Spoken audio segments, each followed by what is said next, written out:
Yo les gars, on se retrouve aujourd'hui pour une nouvelle vidéo. Aujourd'hui on va s'intéresser au deck Voiceless Voice qui sort du coup dans Phantom Nightmare et qui va être clairement un très bon deck méta. Donc voilà, ce qu'on va faire c'est qu'on va déjà voir les nouvelles cartes, voir les cartes qui sont jouées avec dans le main deck, voir l'extra deck et ensuite un petit combo de base que vous voyez réellement à quoi ça ressemble les combos. Au niveau du board de base qu'on a envie d'avoir avec ce deck là, déjà on a envie d'avoir un Skull Guardian juste ici avec une low sur le terrain étant donné qu'on a besoin d'avoir low sur le terrain pour avoir une negate avec notre Skull Guardian. Ensuite, si possible, avoir un Soravis sur le terrain qui permet quand l'adversaire invoque spé un monstre, on va le remonter à la main et le monstre, on va annuler son invocation spéciale et on va pouvoir le bannir. En plus de ça, on a envie d'avoir notre magie continue sur le terrain qui nous protège nos monstres light et qui ne peuvent pas se faire target. Et en plus de ça, si c'est possible, d'avoir la carte piège de l'archétype qui est aussi très intéressante pour ramener des sources et aussi elle peut se détruire et faire une interrupte. On commence directement par voir les cartes de l'archétype avec la première et la plus importante qui est Lo, The Prayers of the Voiceless Voice. Le fait c'est que si on veut faire une invocation rituelle d'un monstre light qui est guerrier ou dragon, on va pouvoir l'utiliser comme l'entièreté du sacrifice pour faire l'invocation rituelle. Ensuite on va pouvoir utiliser ses effets suivants qu'une seule fois par tour.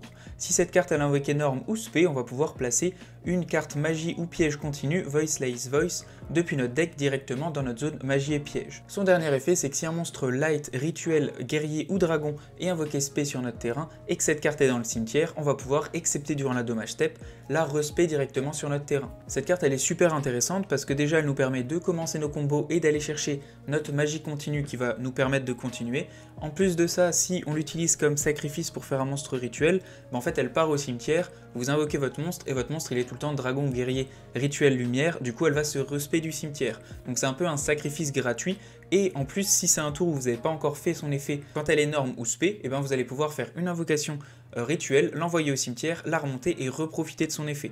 Donc c'est assez intéressant à ce niveau-là. En plus de ça, vous placez la carte depuis votre deck sur votre terrain, donc vous ne pouvez pas vous faire hache, et en plus de ça, vous ne pouvez pas vous prendre drôle, ce qui est super intéressant. Au niveau des cartes magie ou piège continu, vous pouvez aller chercher, la plupart du temps, vous allez chercher votre Barrière of the Voiceless Voice que vous jouez x3. Au niveau de son effet, tant qu'on contrôle notre lot plus un monstre qui est light et qui est rituel, notre adversaire ne va pas pouvoir battle de monstres sur notre terrain excepté le monstre rituel, et aussi tous nos monstres light ne peuvent pas être target par des effets de carte de l'adversaire, ce qui est clairement une très bonne protection. Son second effet, c'est que durant la main phase, on va pouvoir ajouter une carte Voiceless Voice ou un monstre Skull Guardian depuis notre deck à notre main, excepté cette carte là, et on peut utiliser cet effet qu'une seule fois par tour. Cette carte elle est super intéressante sur plusieurs points. Déjà, on a l'aspect où ça nous protège nos monstres en battle et en plus des effets de cartes qui vont cibler.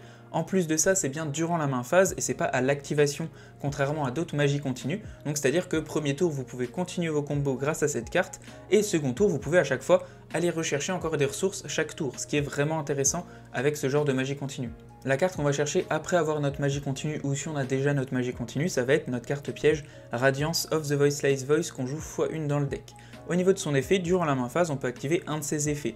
On va pouvoir renvoyer un monstre light, rituel, guerrier ou dragon, ou une magie rituelle depuis notre main ou notre cimetière dans le deck, et si on le fait, on peut ajouter ou alors invoquer spé un monstre Voiceless Voice depuis notre deck. La deuxième possibilité, c'est de target des cartes que l'adversaire contrôle égale au nombre de monstres light rituels qu'on a sur le terrain, et derrière on détruit cette carte plus les cartes qu'on a target sur le terrain de l'adversaire.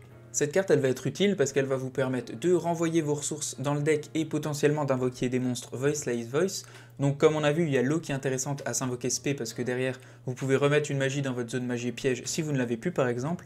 Et il y a aussi le monstre Soravis qu'on verra un peu plus tard qu'on va pouvoir invoquer de cette façon qui est aussi intéressant à ce niveau-là. Son deuxième effet est tout aussi intéressant parce que ça va vous permettre d'avoir une interrupte de plus. Vous détruisez vous-même plus potentiellement une ou deux cartes sur le terrain de l'adversaire. Ça reste super intéressant et un timing que vous pouvez choisir. On arrive maintenant au monstre rituel dont je vous parlais au début de la vidéo, qui est Skull Guardian Protector of the Voiceless Voice. Ce monstre-là, on va le jouer x2 dans le deck. Au niveau de son effet, on peut l'invoquer rituellement grâce à Prayer of the Voiceless Voice, qu'on va jouer du coup x2 dans le deck et qu'on va voir juste après. Cette carte, elle va gagner 2050 d'attaque tant qu'on a l'eau ou sur notre terrain ou dans notre cimetière, donc elle a quasiment tout le temps 4100, ce qui est vraiment pas dégueu, on va pas se mentir.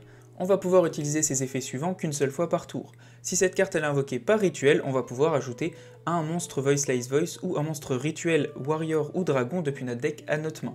Derrière, quand notre adversaire active une carte ou un effet, tant qu'on contrôle l'eau, on va pouvoir en effet rapide annuler l'activation et si on le fait, détruire la carte. Cette carte c'est un peu l'objectif à avoir dans le deck dans le sens où elle va vous créer une negate en plus permettre d'aller chercher des ressources en plus dans votre deck, et en plus de ça, elle a bien 4100 d'attaque, donc pour battre l'adversaire c'est super intéressant, et pour se faire passer par l'adversaire c'est compliqué. Au niveau de la magie rituelle Prayer of the Voiceless Voice qu'on va jouer x2, cette carte on peut l'utiliser pour faire l'invocation rituelle de n'importe quel monstre light. On peut aussi sacrifier des monstres light depuis notre main, terrain, où le total de level est égal ou supérieur au monstre rituel qu'on va invoquer, donc une invocation rituelle assez classique. Si un monstre face recto light rituel qu'on contrôle quitte le terrain à cause d'un effet de l'adversaire, on peut bannir cette carte depuis le cimetière et invoquer SP un Soravis, Saphira ou School Guardian depuis notre main, notre deck, en ignorant ses conditions d'invocation. On peut utiliser cet effet qu'une seule fois par tour. En soi, ça vous permet tout simplement d'invoquer votre School Guardian et votre Soravis, et si vous jouez dans votre decklist votre Saphira, vous pouvez aussi l'invoquer. On va maintenant s'intéresser à une ancienne carte qui est Soravis, le monstre rituel. Au niveau de cette carte là, on la joue x2 dans le deck, elle est vraiment ultra intéressante. Au niveau de son effet, si notre adversaire active une carte ou un effet qui target un de nos monstres qu'on contrôle, on peut envoyer cette carte depuis notre main au cimetière et annuler l'activation. C'est un effet qui est assez intéressant au tout début de vos combos, étant donné qu'après ils sont logiquement protégés par votre barrière of the Voiceless Voice. Son deuxième effet, c'est que si votre adversaire va invoquer spécialement un monstre, vous pouvez la renvoyer à la main, et derrière vous annulez l'invocation spéciale et vous bannissez le monstre. L'effet de bannir est super intéressant. C'est pour ça que c'est aussi un objectif dans notre deck d'avoir Soravis sur le terrain, étant donné que derrière il va pouvoir avoir une interrupte sur une invocation spé d'un monstre de l'adversaire et le bannir. On arrive maintenant à Saphira, Dragon Queen of the Voiceless Voice qu'on joue x3. Au niveau de ce monstre là, si on discarde cette carte, on envoie une carte magie rituelle depuis notre deck au cimetière, donc on n'en a qu'une seule dans le deck qui est Prayers, juste ici. Et derrière on va pouvoir ajouter un monstre light rituel, guerrier ou dragon depuis notre deck ou cimetière à notre main. Son second effet, c'est qu'elle peut se bannir depuis le cimetière et invoquer rituellement un monstre light depuis notre main, en sacrifiant des monstres depuis notre terrain ou notre main, où le total de level est égal ou supérieur au monstre qu'on veut invoquer. Cette carte là, elle est vraiment importante dans le deck parce qu'elle va vraiment simplifier vos invocations rituelles. Vous l'envoyez au cimetière, vous allez chercher votre monstre rituel et elle fait magie rituelle dans le cimetière. Donc c'est vraiment beaucoup plus simple avec cette carte dans le deck. Donc pour rappel, au niveau de School Guardian et Soravis, pour les invoquer par rituel, vous avez la possibilité ou normalement avec votre magie rituelle, ou alors grâce à l'effet de Saphira en se bannissant du cimetière. On arrive maintenant à la dernière carte de l'archétype qui est Soravis, Dragon Sage of the Voiceless Voice. On va pouvoir l'invoquer spé depuis notre main en renvoyant deux magies depuis notre main au cimetière dans notre deck en incluant une magie rituelle. On peut l'invoquer spé comme ça qu'une seule fois par tour. Si notre adversaire active une carte ou un effet, on va pouvoir en effet rapide renvoyer cette carte depuis notre terrain à notre main et invoquer spé un monstre light rituel, warrior ou dragon depuis notre main ou deck, mais derrière on le renvoie dans le deck durant la end phase. Au niveau de ce monstre, il est joué x1 parce qu'il a la possibilité d'aller le chercher avec votre barrière, dans certains cas où vous avez déjà certaines ressources, et aussi c'est possible d'aller le chercher avec votre School Guardian, dans certains fins de combo, c'est intéressant de l'avoir lui sur le terrain. Pourquoi? Parce que pendant le tour adverse, vous allez le renvoyer à votre main, et derrière vous allez pouvoir invoquer votre Soravis directement sur le terrain, sans passer par une invocation rituelle. Ce qui derrière vous donne bien votre objectif de board, parce que Soravis derrière a une interrupt qui nous intéresse. Au niveau du reste du deck, on va déjà jouer 3 Diviners qui vont être aussi des starters dans le deck pour vos combos, tout simplement parce que vous pouvez envoyer au cimetière votre Trias Hierarchia qui est joué x1. Derrière votre Trias va permettre de sacrifier votre Diviner et de se réinvoquer sur le terrain, et votre Diviner active son effet. Comme elle a été sacrifiée, vous allez pouvoir invoquer spé depuis votre deck, votre lot, et derrière commencer vos combos avec Voiceless Voice. Les dernières cartes du main deck dont on n'a pas parlé, on va jouer 3 Fenrir, c'est toujours intéressant, 3 H, 3 Ghost Bell. Au niveau des end traps, on va avoir des pots de prospérité pour stabiliser, on va avoir pré-préparation des rites qui permet tout simplement d'aller chercher votre Prayers plus votre Soravis ou votre School Guardian, ce qui permet vraiment d'être encore plus stable dans le deck. Ensuite on va jouer un Call by the Grave pour les end traps, super poli parce qu'on a de la place mais vous pouvez changer ça potentiellement. Et au niveau du reste, on a déjà tout vu. Au niveau de l'extra deck, on va déjà avoir votre Almirage pour une invocation normale de l'eau ou alors de votre Diviner dans certains cas. Derrière, vous pouvez faire des Little Knight avec le premier effet qui est plus intéressant. On va jouer du coup Relinquished Animal, Linkuriboh étant donné qu'on a un monstre niveau 1, ce qui peut être intéressant dans certains cas. Au niveau du monstre un petit peu original qu'on joue dans le deck, c'est Dynamondo, qui est un monstre Link. Donc pour l'invoquer, il faut 2 monstres plus un monstre rituel. Si cette carte est invoquée spécialement, on va pouvoir target une carte sur le terrain et un monstre rituel dans le cimetière et renvoyer les deux dans le deck, ce qui est plutôt intéressant en tour 2 quand vous voulez remonter un board. Son deuxième effet est encore plus intéressant, on va pouvoir pendant le tour adverse sacrifier cette carte et derrière target un monstre rituel dans notre cimetière et ou l'ajouter à notre main ou l'invoquer spé. Derrière, ce qu'on va faire avec ce monstre là, on va pouvoir le sacrifier, invoquer spé notre School Guardian sur le terrain, effet de notre lot, il y a bien un monstre rituel qui est spé, lot se respé, et l'eau va activer son effet pour aller mettre votre piège directement dans votre zone magie et piège ou votre magie si vous l'avez pas encore. Au niveau des autres monstres de l'extra deck, on va avoir Crisis, Chaos Angel assez classique, on va avoir notre Herald et notre Entity dans certains cas qui c'est intéressant avec notre Diviner, et on va avoir des targets à super poly, donc Moodragon, Garura, notre Ignister, notre Dracospelia et notre Dragon Knight, Draco Equist. On va maintenant voir le combo de base avec Voiceless Voice. Donc moi je vais juste vous montrer le combo une carte avec Diviner, que vous voyez un petit peu pourquoi est-ce qu'on la joue. Donc voilà, on va commencer directement avec Diviner, on va activer son effet et on va envoyer au cimetière du coup notre Trias Hierarchia. Derrière on va pouvoir activer son effet, la sacrifier et réinvoquer directement notre monstre.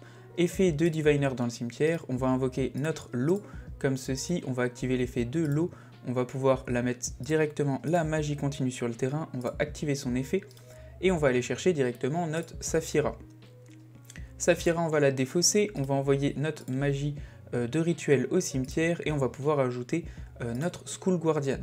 Derrière, on va activer l'effet de Saphira dans le cimetière, on va la bannir, on va pouvoir invoquer par rituel notre School Guardian en envoyant notre lot au cimetière, comme ceci. Derrière, on va avoir les deux effets qui vont proc, donc on va faire notre School Guardian en premier et on va faire notre lot en deuxième pour se respect, comme ceci. Avec lui, on va pouvoir aller chercher notre Saphira directement depuis le deck à la main. Ça, c'est juste pour follow-up. En soi, vous pouvez aller chercher d'autres choses. Derrière ça, on va faire notre Link. Donc, on va utiliser ces deux monstres-là. Comme ceci, on va faire notre Link. On va pas se détruire parce que sinon, c'est un petit peu chiant. On va dire End Phase. Et pendant le tour adverse, vous allez pouvoir sacrifier votre monstre. Vous allez retarget votre School Guardian qui va se spé sur le terrain. Comme ceci. Hop. Derrière, il y a l'effet de l'eau qui va proc. Vous allez pouvoir la respé aussi, comme ceci, et vous allez pouvoir activer son effet pour placer votre piège directement dans votre zone magie et piège. Ce moment-là dans le combo, vous pouvez en faire un autre en soi si vous avez bien une magie dans votre main, peu importe laquelle. Vous allez pouvoir bien activer votre Saphira dans le cimetière, invoquer lui en envoyant celle-ci au cimetière, comme ceci, aucun problème. Vous allez bien chain block, donc chain 1 comme ceci et chain 2 pour respect votre Voiceless, comme ceci. Derrière, au lieu d'aller chercher votre Saphira, en fait votre Saphira ça vous permet tout simplement d'avoir du follow-up, donc plus de ressources pour plus tard. Mais si vous voulez faire plus de negate, vous pouvez passer par votre Soravis. Derrière Soravis, vous allez l'invoquer, donc vous allez renvoyer votre carte de la main que je vous disais, plus votre carte rituelle du cimetière, et l'invoquer directement sur le terrain. Après ça, vous pouvez passer par votre Link, ça aucun problème. C'est juste que dans ce combo-là, par contre, on va prendre notre Nibiru. Derrière, on va pouvoir dire End Phase, et pendant le tour adverse, on peut directement activer comme tout à l'heure, réinvoquer notre monstre rituel, comme ceci, et on va pouvoir invoquer aussi notre Voiceless, notre lot comme ceci, activer son effet et bien placer notre piège. Votre Soravis depuis votre terrain comme ceci, donc là on va pouvoir le faire, on va l'activer, on va pouvoir l'envoyer à la main et on va pouvoir derrière invoquer notre Soravis comme ceci, notre adversaire il spé et derrière. Donc là c'est un très bon exemple pour Soravis, on va activer son effet, on se renvoie à la main et on le bannit. Vous avez en soi grâce à ce combo la piège qui permet de détruire un quand on veut, la possibilité de negate n'importe quoi avec ça, la possibilité de negate une invocation spé avec votre Soravis et derrière beaucoup de follow-up parce que vous avez encore la possibilité au tour d'après de faire vraiment beaucoup de choses. Ma conclusion au niveau de Voiceless Voice, c'est vraiment un excellent deck. Déjà c'est très stable, en plus de ça vous avez des combos une carte qui arrive à pas mal d'interrupts, les interrupts sont toutes sympas et très faciles à mettre en place, vous avez de la place dans le deck pour caser des end-traps ou d'autres choses si vous en avez envie, et en plus de ça vous prenez pas trop d'end-traps, comme Droll par exemple, vous pouvez passer à côté de Droll et faire un board vraiment au calme. Donc voilà, je vous conseille vraiment d'essayer le deck, il est vraiment sympa, merci en tout cas d'avoir regardé, n'hésitez pas si je me suis trompé ou s'il faut rajouter quelque chose, abonnez-vous et ciao, à plus.